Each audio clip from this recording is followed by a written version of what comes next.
جنوب مشرقی نائجیریا میں امریکی قافلے پر حملہ، 4 افراد ہلاک۔ جنوب مشرقی نائجیریا کے انامبرہ ریاست میں امریکی سفارت خانے کے عملے کے قافلے پر حملہ کیا گیا۔ حکام کا کہنا ہے کہ اس حملے میں سفارت خانے میں کام کرنے والے 2 مقامی اسٹاف اور 2 پولیس اہلکار ہلاک ہو گئے، جبکہ حملہ آوروں نے 3 افراد کو اغوا کر لیا۔ امریکی قومی سلامتی کونسل کے ترجمان جان کربی نے واشنگٹن میں نامہ نگاروں کو اس واقعے کی اطلاع دیتے ہوئے بتایا، کسی امریکی شہری کو نقصان نہیں پہنچا۔ حکام نے اس تشدد کے لیے ایک مقامی علیحدگی پسند group indigenous people of Biafra (IPOB) کو الزام ٹھہرایا ہے۔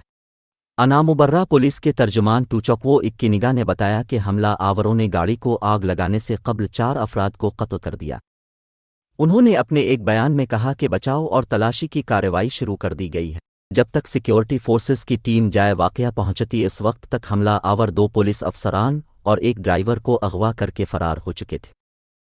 امریکی محکمہ خارجہ نے بتایا کہ حملے کی تفتیش کے لیے نائجیریا میں اس کے حکام ملکی سیکیورٹی ایجنسیوں کے ساتھ مل کر کام کر رہے ہیں۔